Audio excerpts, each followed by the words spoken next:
Hi und herzlich willkommen auf dem Stoffmieze YouTube-Kanal. Heute zeige ich euch, wie ihr dieses süße Kleidchen hier ganz einfach und ohne Schnittmuster nähen könnt. Falls euch mein Video gefallen sollte, dann freue ich mich riesig über einen Daumen nach oben oder einen netten Kommentar.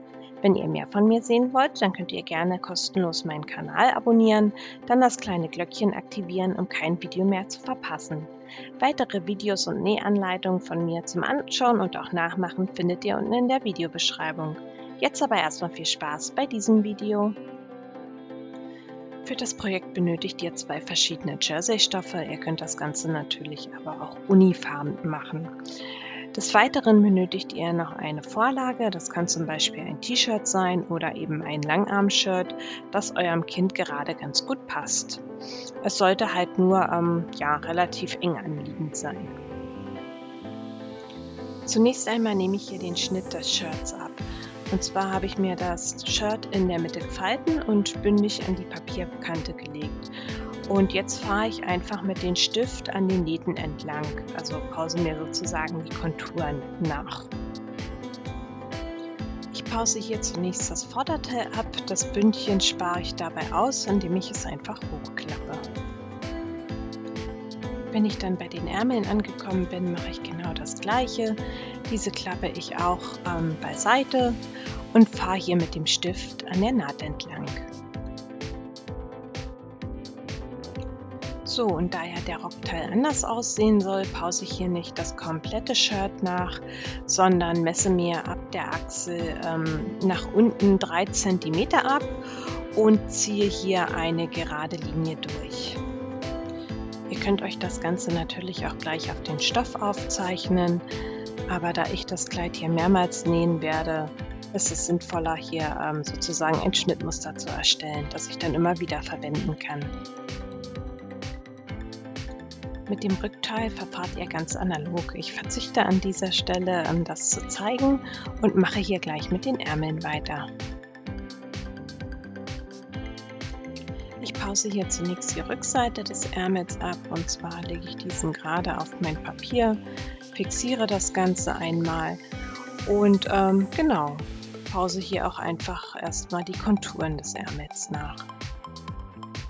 Bei der Armkugel angekommen, klappe ich mir einfach das Shirt hier beiseite und fahre auch hier mit dem Stift an der Naht entlang. So, das Rückteil des Ärmels ist abgepaust. Jetzt müssen wir das Vorderteil abpausen. Hierzu klappen wir den Ärmel einfach um an dieser langen Kante und verfahren genauso wie vorhin. Also einfach die Konturen entlang zeichnen. So sollte das dann in etwa aussehen, wenn ihr alles fertig aufgezeichnet habt. Ihr solltet ein Vorderteil, ein Rückteil und ein Ärmel haben. Und ich habe mir hier schon meine Nahtzugabe eingezeichnet. Das ist bei mir hier 1 cm. Und was ihr natürlich nicht vergessen dürft, hier unten bei Vorder- und Rückteil auch eine Nahtzugabe von 1 cm anzufügen, weil hier ja später auch genäht wird. Genau, beim Ärmel habe ich mir die Saumzugabe hier nicht hinzugefügt, da ich das ein bisschen eng gemalt habe. Genau, das berücksichtige ich dann später, wenn ich den Stoff zuschneide, gebe ich hier noch 2 cm hinzu. Genau, und jetzt wird das Ganze ausgeschnitten, auf den Stoff gelegt und dann ausgeschnitten. Nach dem Ausschneiden solltet ihr ein Vorderteil, ein Rückteil und 2 Ärmel vorliegen haben. Beim Ärmel bitte nicht vergessen zu markieren, was die vordere und was die Rückseite ist und am besten auch die Mitte markieren.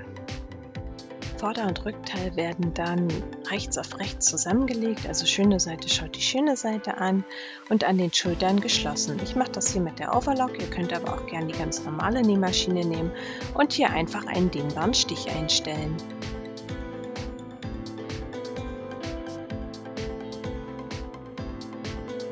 Als nächstes werden die Ärmel angenäht und zwar müsst ihr hier aufpassen, dass ihr den richtigen Ärmel nehmt. Also Vorderseite des Ärmels sollte rechts auf der Vorderseite des Shirts liegen und Rückseite des Ärmels natürlich auf der Rückseite.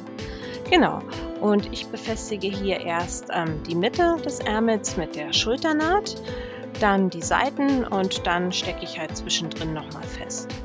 Und dann nähe ich hier auch wieder mit einem dehnbaren Stich. Ich mache das hier mit der Overlock. Ihr könnt aber auch die ganz normale Nähmaschine nehmen und hier zum Beispiel einen Zickzackstich einstellen.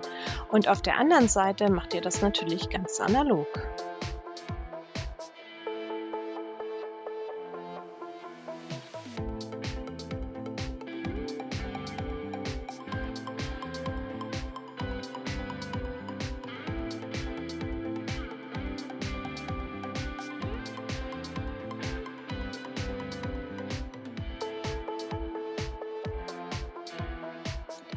Als nächstes werden dann die Seiten geschlossen. Hierzu legen wir alles wieder rechts auf rechts übereinander.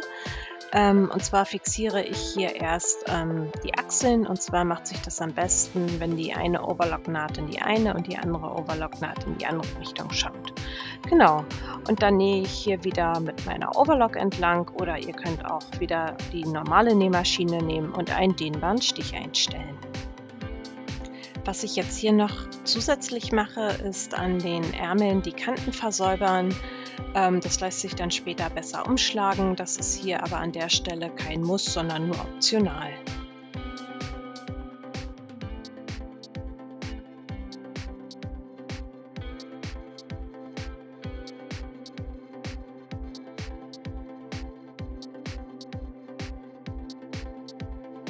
Als nächstes rechnen wir uns hier den Umfang des Halsausschnittes aus. Bei mir sind das hier 30 cm. Diese 30 cm nehme ich mal 0,8, das sind 24 cm, plus 2 cm Nahtzugabe sind 26 cm. Also hier schneide ich mir einen Streifen zu in der Breite von 26 cm und in der Höhe von 5 cm.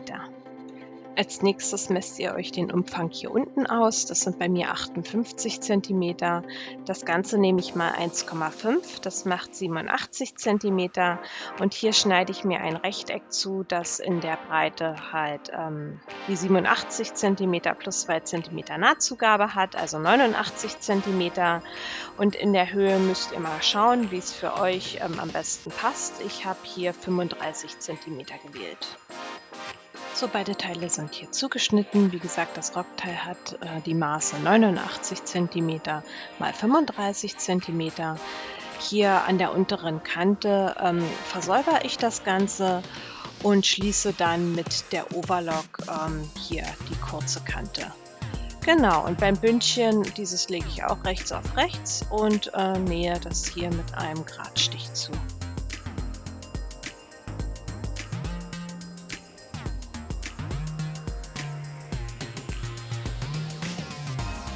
Als nächstes muss das Rockteil gekräuselt werden, und zwar, dass es den gleichen Umfang erhält wie unser Oberteil. Genau, hierzu gehe ich mit meiner normalen Nähmaschine innerhalb der Nahtzugabe einmal rundherum entlang. Und zwar gehe ich hier mit der Stichlänge hoch und mit der Fadenspannung so weit wie möglich runter. Genau, und der Anfang und das Ende werden hier nicht verriegelt, sodass man halt später dann am Unterfaden ziehen kann.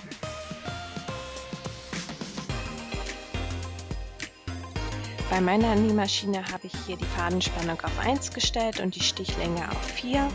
Wichtig ist, wie gesagt, auch am Anfang und am Ende nicht verriegeln.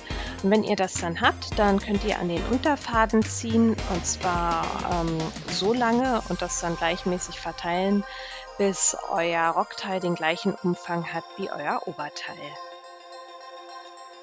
So, wenn ihr das dann habt, dann verknotet ihr Ober- und Unterfaden an beiden Seiten, sodass das Ganze sich halt nicht mehr verschieben kann.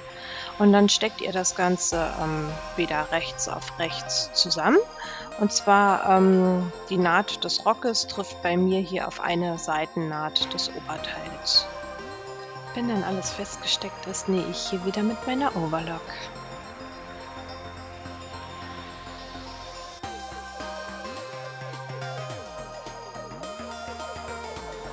So sieht das Ganze dann zusammengenäht aus. Jetzt geht es ans Halsbündchen. Und zwar teile ich mir hier meinen Ausschnitt in 4 gleich große Abschnitte ein.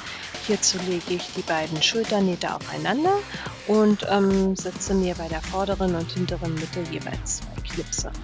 Dann lege ich mir die vordere und hintere Mitte aufeinander und setze mir an den Seiten 2 Knipse. Genau das gleiche mache ich auch mit meinem Halsbündchen. Das habe ich mir ja hier bereits schon zum Ring geschlossen. Genau, und das falte ich mir einmal in der Mitte. Ein Knips ist ja sozusagen schon durch die Naht gegeben und genau, und 3 weitere setze ich mir noch. Also teile es quasi in 4 gleich große Abschnitte ein. Genau. Die Naht des Bündchens stecke ich mir dann auf der hinteren Mitte des Kleides fest. Genau, und dann stecke ich alle anderen Knipse übereinander. Wenn ihr das dann habt, dann wird das Bündchen gedehnt angenäht. Aber hier bitte nur das Bündchen dehnen und nicht das Kleid.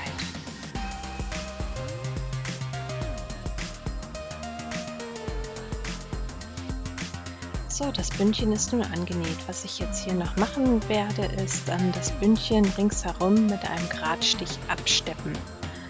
Genau, das mache ich auch wieder mit einer etwas längeren Stichlänge von 3,0.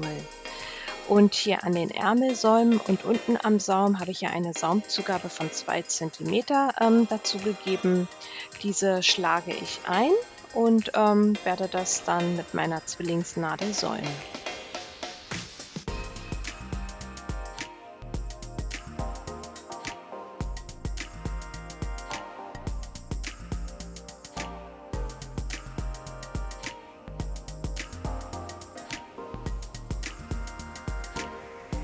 Ja, so sieht dann das fertige Ergebnis aus. Dann hoffe ich, dass euch mein Video gefallen hat. Falls ja, dann lasst mir gerne einen Daumen nach oben da oder abonniert kostenlos meinen Kanal. Falls es Fragen oder Anregungen gibt, dann könnt ihr mir das gerne in die Kommentare schreiben. Dann bis zum nächsten Video. Eure Stoffmieze.